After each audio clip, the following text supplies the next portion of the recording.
आज हम लोग क्लास 12th का नेक्स्ट टॉपिक पढ़ेंगे सरफेस केमिस्ट्री, प्रेशर रसायन। ये हमारा 3 पार्ट में डिवाइड है। इसमें 3 पार्ट हमको पढ़ने हैं। एक पढ़ना है एडसॉर्प्शन, अधिशोषण, कैटलिस्ट, उत्प्रेरक, कोलाइडल। ठीक है, तो ये 3 पार्ट हमको इसमें कवर करने हैं, जिसमें हम आप लोगों को पहला पार्ट कैटलिस्ट पढ़ाएंगे, फिर कोलाइडल, लास्ट में एडसॉर्प्शन। तो अगर हम बात करें, हमारा जो पहला पार्ट है कैटलिस्ट, तो इसमें 2 टर्म यूज होते हैं। एक होता है कैटलिस्ट एंड कैटालिसिस, उत्प्रेरक और उत्प्रेरण। क्या होता है, जैसे आप लोगों को केमिकल कंडीशन में बताया गया था कि जो रेट होती है वो डिपेंड करती है किस पे रेट आपको बताया गया था कि रेट जो होती है रिएक्शन की, वो concentration of reactant, temperature, pressure and catalyst उत्प्रेरक पे डिपेंड करती है। तो हमको अब यही पढ़ना है कि ये उत्प्रेरक आखिर होते क्या है। तो बात करते हैं उत्प्रेरक की। कुछ सब्सटेंस ऐसे होते हैं या कुछ कंपाउंड कहे जाए ऐसे होते हैं जो रिएक्शन में पार्टिसिपेट तो नहीं करते हैं, लेकिन अपनी प्रेजेंस से रिएक्शन की रेट को चेंज कर देते हैं। वो हमारे कहलाते हैं कैटलिस्ट, और ये फिनोमिना कहलाता है, घटना कहलाती है कैटालिसिस, उत्प्रेरण। ठीक है, फॉर एग्जाम्पल एक एग्जाम्पल लेते हैं। जैसे हमारा पोटेशियम क्लोरेट की अगर हम बात करें, KClO3, अगर हम पोटेशियम क्लोरेट को हीट करें, ठीक है, तो ये बहुत ही स्लोली KCl और ऑक्सीजन में ब्रेक करेगा।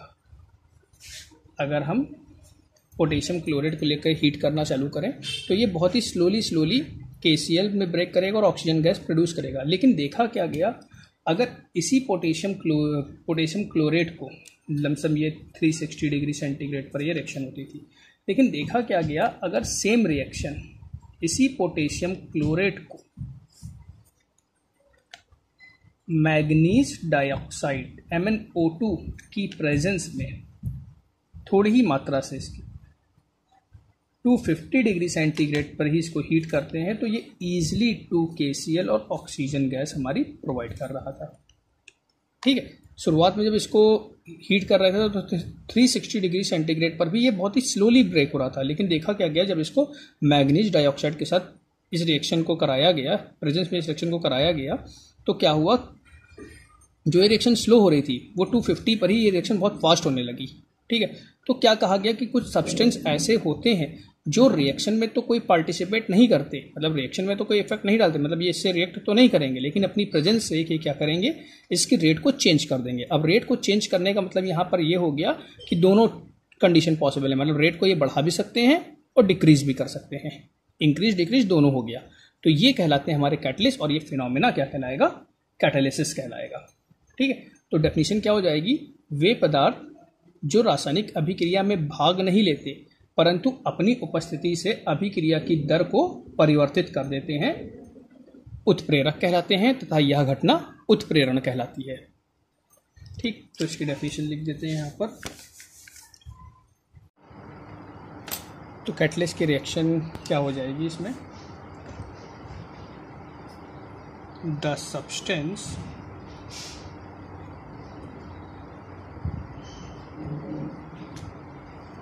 substance which can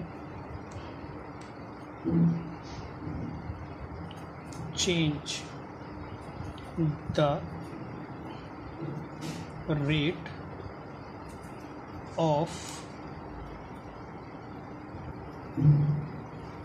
reaction but remain unaffected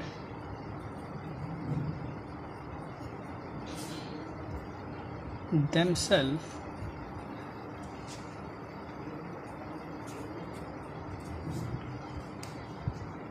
are called as catalyst and the phenomena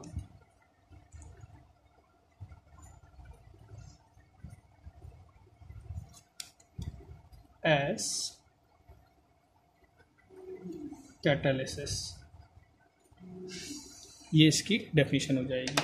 means वो ऐसे सब्सटेंस जो रिएक्शन में तो पार्टिसिपेट नहीं करते हैं, रिएक्शन में कोई इफेक्ट नहीं डालते हैं, लेकिन रिएक्शन की रेट को क्या करते हैं, चेंज कर देते हैं, कैटलिस्ट कहलाएंगे। और फिनोमिना हमारा क्या होगा, कैटालिसिस कहलाएगा। ठीक है, तो ये हमारी कैटलिस्ट की डेफिनेशन हो जाएगी। अब अगर बात करें इनके टाइप्स की कि हमारे किस किस टाइप के होते हैं, अगर हम बात करें classification of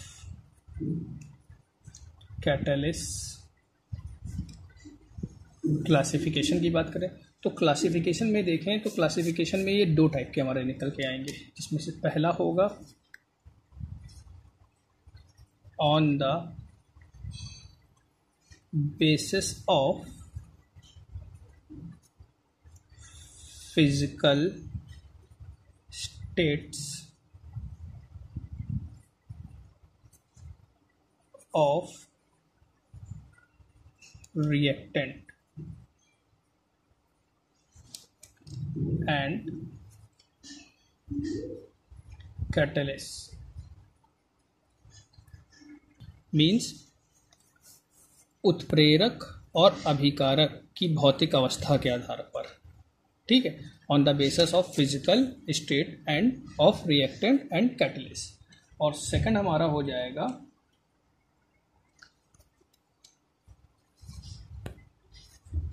on the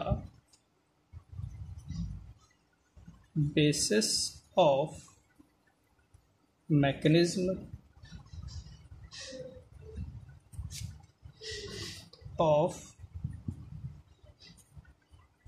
catalyst, उत्प्रेरक की क्रियाविधि के आधार पर।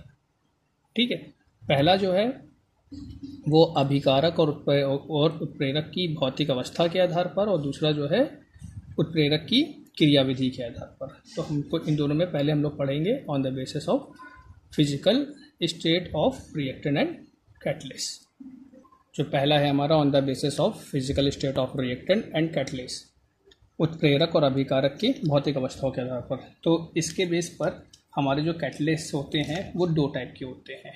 पहला होगा हमारा होमोजीनियस कैटलिस्ट,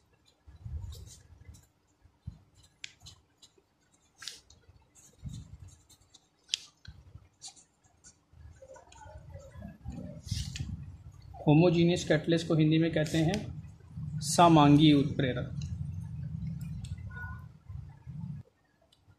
तो इसको अगर हम एक एग्जाम्पल से देखें, जैसे कि एग्जाम्पल हमने यहाँ पर लिया SO2 + O2 gives SO3, balance कर लें रिएक्शन 2 2 4 तो 6 4 2। तो इसमें अगर हम देखें तो ये हमारा जो है ये है हमारा रिएक्टेंट, ये जो है ये है हमारा कैटलिस्ट, और ये है हमारा प्रोडक्ट। तो ऐसी रिएक्शन जिसमें रिएक्टेंट और कैटलिस्ट दोनों की फेज हमारी क्या हो, सेम हो, दोनों की अवस्थाएं हमारी समान हो। एग्जाम्पल जैसे SO2 गैस है, ऑक्सीजन गैस है, NO क्या है, ये भी हमारी क्या है, गैस है। तो जब अभिकारक और उत्प्रेरक की प्रवस्थाएं समान होती हैं तो उसे हम क्या कहते हैं, homogeneous catalyst. When reactant and catalyst are same phase called homogeneous catalyst. इसकी डेफिनेशन हो जाएगी when the phase of when the phase of catalyst and reactant are same, then it called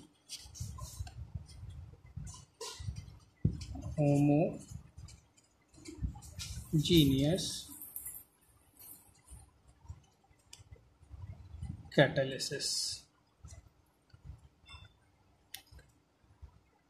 ठीक, तो ये हमारा होमोजीनियस कैटलिस्ट होगा। जैसे अभी आपको पीछे बताया गया था कि कैटलिस्ट, ये जो सब्सटेंस यूज करेंगे कैटलिस्ट, ये फिनोमिना हमारा कहलाएगा कैटालिसिस, ये उत्प्रेरक घटना उत्प्रेरणा। दूसरा एग्जांपल देख लेते हैं जो बहुत ही कॉमन एग्जांपल है, C12H22O11 water H2SO4, C6H12O6 C6H12O6, glucose fructose.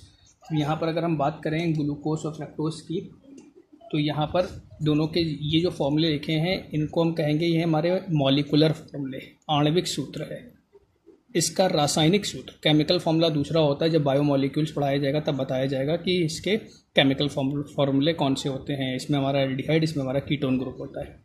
ठीक है, तो यहाँ पर ये बताया जा रहा है ये सुक्रोज है, ये हमारा किस फॉर्म में है, लिक्विड, और ये भी हमारा किस फॉर्म में होगा, लिक्विड। तो यहाँ पर हम देखें कि जब रिएक्टेंट और कैटलिस्ट दोनों हमारे क्या हैं, लिक्विड में है, मतलब फेस क्या है हमारी सेम है, तो ये किस में जाएगा, हमारा होमोजीनियस कैटलिस्ट में जाएगा। तो ये होता है हमारा होमोजीनियस कैटलिस्ट, जिसमें रिएक्टेंट और कैटलिस्ट दोनों की फेज हमारी क्या होनी चाहिए, सेम होनी चाहिए, वो हमारा कहलाएगा होमोजीनियस कैटलिस्ट।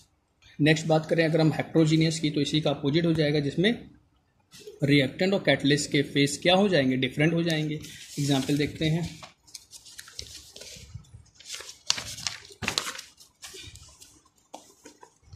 क्या होगा नेक्स्ट हमारा क्या है, हेट्रोजीनियस कैटलिस्ट।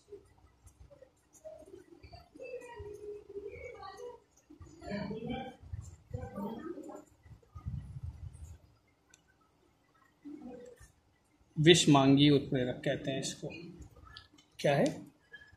अब इसका एक एग्जाम्पल, इसको भी एक एग्जाम्पल से समझते हैं। For example N2,3H2 gives 2NH3, सभी लोग जानते होंगे। Ammonia Haber process, nitrogen gas होती है, हाइड्रोजन गैस होता है, आयरन कैसा है, सॉलिड है। तो ऐसी रिएक्शन जिसमें रिएक्टेंट और कैटलिस्ट के फेस क्या हो जाएंगे, डिफरेंट हो जाएंगे, तो ये हमारा क्या कहलाएगा, हेट्रोजीनियस कैटलिस्ट। वह अभिक्रिया जिसमें अभिकारक और उत्प्रेरक की प्रवस्थाएं क्या होती हैं, भिन्न भिन्न होती है, तो उसे हम क्या कहेंगे, हेट्रोजीनियस कैटलिस्ट, विषमांगी उत्प्रेरक कहा जाएगा। तो डेफिनेशन क्या हो जाएगी, the reaction in which catalyst and reactants both have the phase value 2 or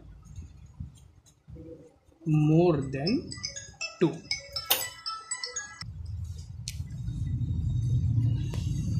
called heterogeneous catalysis। ठीक है, अगर इसके कोई और एग्जांपल हम लोग देखें, यहाँ पर इसके साथ और भी कई चीज़ें होती हैं। मॉलिब्डेनम होता है और 200 atm प्रेशर होता है, 500 डिग्री सेंटीग्रेड टेम्परेचर होता है, लेकिन मॉलिब्डेनम का यूज़ दूसरा होता है, प्रमोटर का वर्क करता है। क्या वर्क करता है वो भी आगे हम लोग देखेंगे। जैसे एक एग्जांपल हम लोग ले रहे हैं, CH2 double bond CH2 alkene है, हाइड्रोजन से रिएक्शन करा रहे हैं। ठीक है, ये भी गैस है। निकल हमारा किस फॉर्म में है, सॉलिड फॉर्म में है। ठीक, तो इस रिएक्शन को हम लोग कहते हैं हाइड्रोजनेशन। ठीक है, इस रिएक्शन को क्या कहेंगे? हाइड्रोजिनेशन, हाइड्रोजनीकरण, क्योंकि ये रिएक्शन हाइड्रोजन से कराई जा रही है। अगर इसी तरह कोई रिएक्शन होती है जो हम क्लोरीन से कराते तो उसको हम क्लोरीनीकरण कहते, क्लोरीनेशन कहते। ओजोन से कराते तो उसको हम कहते हैं हम ओजोनीकरण कहते, ओजोनोलिसिस कहते हैं। तो इस तरह की रिएक्शंस भी आप लोगों को आगे बढ़ाई जाएंगी। जब हम ऑर्गेनिक स्टार्ट करेंगे तो उसमें कुछ रिएक्शंस की ट्रिक बताएंगे, तब उसके बाद ऑर्गेनिक स्टार्ट करेंगे। ठीक है, तो ये सब हमारे इसके एग्जाम्पल हो जाएंगे। इसी तरह अगर हम यही लेकर के इसके एन मॉलिक्यूल लेते हैं, पॉलीमराइजेशन रिएक्शन में चले जाएंगे, तो यहाँ पर हमारा कैटलिस्ट दूसरा यूज़ होगा, तो वहाँ पर हमारी पॉलीथीन बन करके आएगी। ठीक है, तो ये नॉर्मल 2-3 एग्जाम्पल हैं, ये आप लोग याद रखिएगा हेट्रोजीनियस कैटलिस्ट के। अब इसके आगे जो हमारा है वो हम लोग नेक्स्ट क्लास में देखेंगे।